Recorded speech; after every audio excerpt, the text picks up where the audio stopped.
Welcome, everyone. It is February 5th. We are on class number 5. I'm Ann Forrest. My email is seattleprepares@gmail.com. And as always, I'm glad you're here.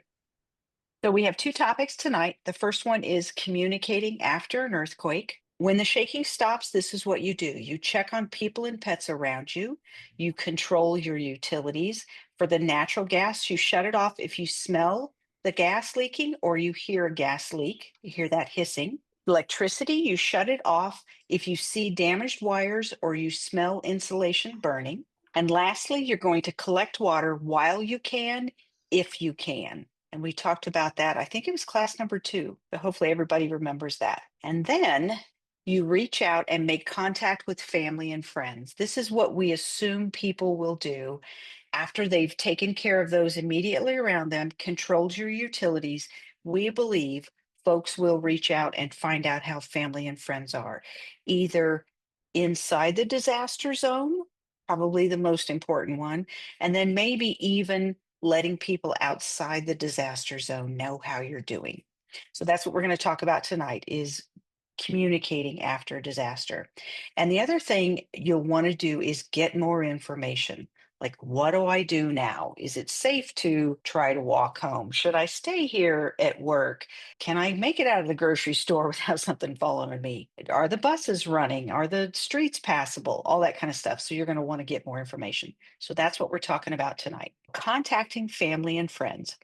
Do not call 911. This is crazy common. It is very common for folks to call up and just say, was that an earthquake? And that is tying up the line when somebody probably needs to get through. So do not call 911 unless you truly have an emergency. Your landline might work. The number I've been given is less than 10% of landlines, what we think are landlines, are actually landlines. And that means that there is a physical wire, probably a copper wire, between your phone and the phone company. That is a very long route. And almost all, like 90% of phones that we think are landlines are not actually. And there is a break in that copper wire at some point, and that signal travels wirelessly. You might think you have a landline, but you won't actually know unless you have a power outage and you kind of test it during that. Don't make calls unless you absolutely need to, because you may be tying up a line for someone that needs it more direly. Texting is probably your best bet, even better than calling on a cell phone. Text. It's a very small packet of information. It runs around in cyberspace until it gets delivered. So it's really the best way to reach out after disaster to contact family and friends in the area or outside of the area. If you're going to send a text after a disaster, make it count. You might only get one through. So make sure it makes a lot of sense and you're passing as much information as you can. Make your message count. You want to include how you're doing, your location, and what your plan is. Here's an example. Hopefully, you can read this on the screen. It says, "Oh my God, what was that? Are you okay? Where are you? What do we do now?" Lots of question marks, lots of drama. You haven't told them anything other than you're live and your thumbs work. This is a much better text to send. And this one reads, "I'm home and I'm fine. The pup is fine. I'm checking on neighbors, but staying put." So meaning I'm staying at home. It's 4:25 p.m. on a Tuesday. That is telling my partner much more information than, "Oh my God, what's going on?" Make your message count. Put in your text how you are, where you are, and what your plan is. I'm walking home from work. I'm going to stay where I am. I'm going to Julie's house. Whatever your plan is, let them know. And then put the date and the time in there just in case it doesn't get delivered right away. We're going to talk about something called your out of town contact. And this is on your homework, is to find this person for you. Your out of town contact, what they do is they relay messages between, in this scenario, there's 3 family members on the ground, and then there's this out of town contact person. And you want your out of town contact person to be Spokane, Washington, or further east. Not north of Seattle, not south of Seattle, not San Diego, not Vancouver, British Columbia, you don't want them on the West Coast. You want them Spokane, Washington, or further east into the country so that they're not impacted by the same earthquake that we're impacted by. Choose your out of town contact wisely. I'll explain how we use it in my family. My out of town contact, our out of town contact, is my mother in law in Las Vegas. If there's a big disaster and my family is spread across Seattle doing different things, whatever they're doing on a Tuesday afternoon or Thursday night or whatever, we all know to text one another, but also include my mother in law on that text string. All of us are going to jump on the phone and we're going to say, I'm at home. It's Thursday night. I'm staying here. I'm checking on family and friends. So, whatever our situation is, we're texting our other family members plus my mother in law in Las Vegas. Her job is to just watch the conversation. If she can see that we are trading text messages and it's obvious that our messages are getting through and there's response, she doesn't do a thing. But if she finds out that I've been able to text her, but my messages aren't going to the other family members, she takes that text and just forwards it down to them. The idea being that often after disasters, it is easier to get a text into and out of the city than it is to get it across the city. So I may have an easier time contacting my mother in law in Las Vegas than I do my family members that are right here in Seattle with me. So we use her as a conduit to help us communicate. The other thing she knows to do, because I've given her a to do list, she knows to contact my family. She will call my mom and say, "Hey, I heard from Anne. I heard from the kid. I heard from the husband. Everybody's okay. Yes, they had a big earthquake, but I've heard from them. Everybody's okay."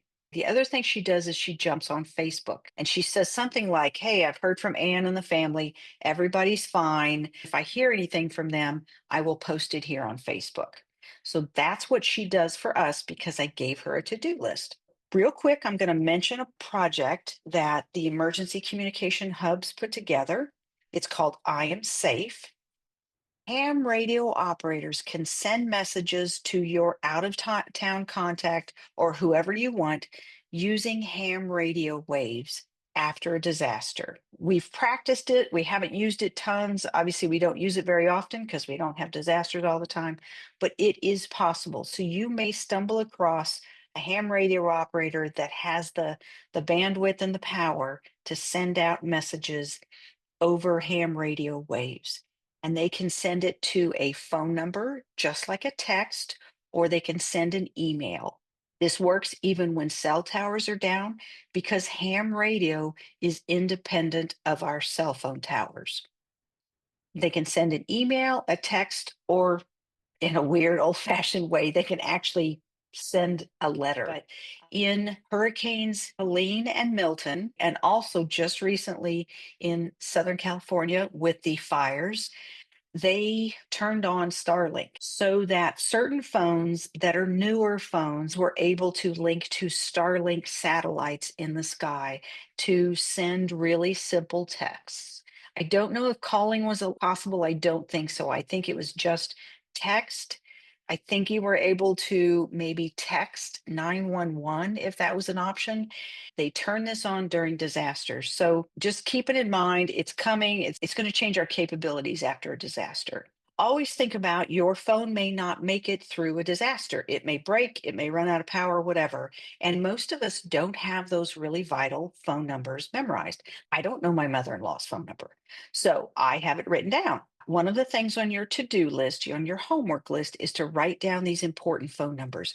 And those are different for everybody. You definitely want to write down your family members. You want to write down the phone number and the email for that out of town contact. Maybe your school, maybe your landlord, definitely neighbors, your employer, your pet sitter, a friend that might be in between where you work and where your home is. So if you have to walk home and you need a place to rest or a bottle of water or something, maybe you can text that person and see if they're okay and can you stop by and commiserate for a little bit. Write down whatever numbers make sense for you. This is a 3x5 card. This is what we use in my house, 3x5 card. put it in a plastic bag, and I have tucked these everywhere. They're in backpacks, they're in glove boxes. There's one in my briefcase, there's one in my husband's locker at work. They're kind of scattered everywhere. Write down these important phone numbers and tuck them away. You will be very glad you did because your phone might break and you don't have those phone numbers. Let's talk really quickly about radio. And here I'm talking about ham radio. So, ham radio doesn't need cell phone towers to work. It relies on different kinds of towers. Cell phone towers will definitely be overrun after a disaster. Even if they're standing and still operational, they will become so overwhelmed they won't be able to handle all the calls. I can tell you not too long ago, I think it was the Seahawks were in the Super Bowl, and it was maybe before or after the game, I don't know. During the parade, the cell phone towers in Seattle were so overwhelmed, people couldn't get through on 911. And it wasn't even a disaster. It was just a lot of people using the cell phone towers at the same time. So they will get overwhelmed.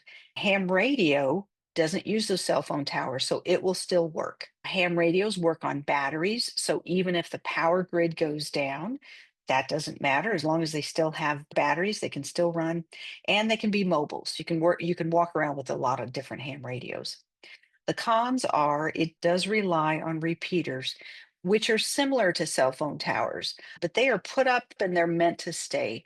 Many of them have battery backups because push behind ham radio to make it really resilient. So you want that battery backup so that you can transmit signals over long distances for a longer time. The equipment and the licensing is a little bit expensive. It's not terrible.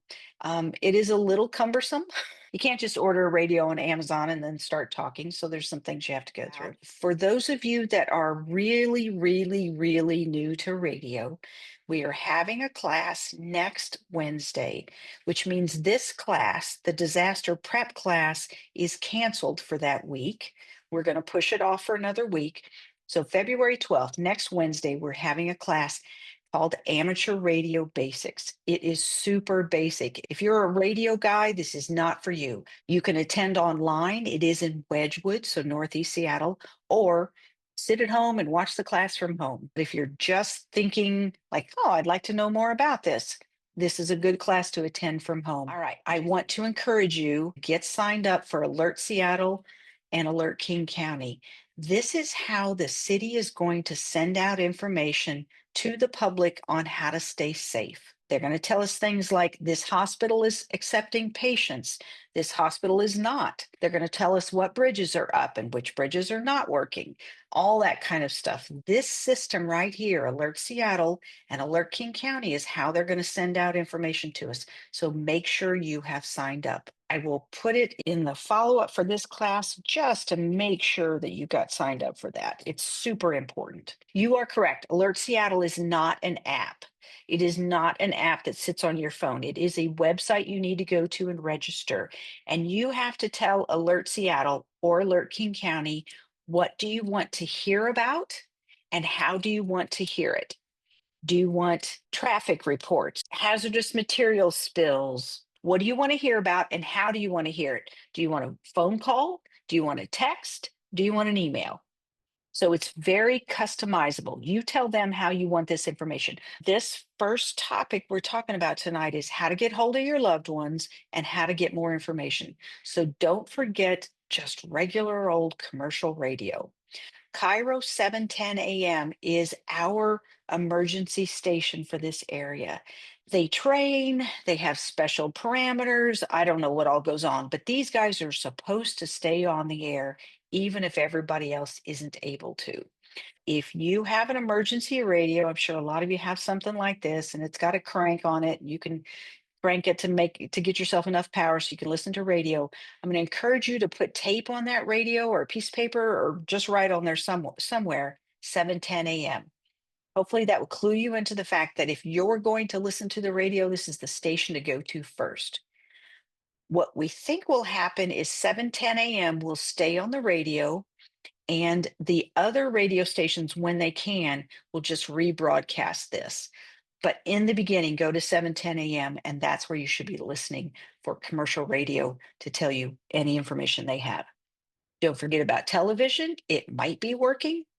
And then emergency communication hubs is a fabulous place to get information in your community immediately after a disaster. And we're going to talk about that in 2 weeks.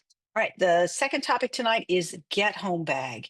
And this is what we think would be helpful to have with you if you need to walk home after a disaster, like a big earthquake, or the power is down hard and none of the lights work, the light rail's not moving, buses aren't moving because traffic lights don't work.